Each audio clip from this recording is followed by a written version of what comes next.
It was Gordon. He came rushing down the hill at a tremendous rate. He didn't look at Henry, and he didn't look at Edward. He screamed straight through the station and disappeared. "Well," said Edward. "It isn't wrong," chuckled Henry, "but we just don't do it." And he told Edward what Gordon had said.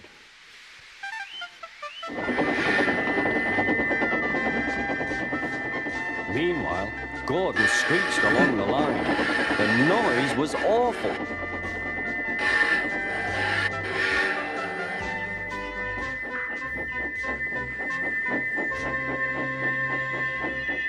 At the station, everyone held their ears. The Fat Controller held his ears too. "Take him away," he bellowed, "and stop that noise." Gordon puffed sadly away.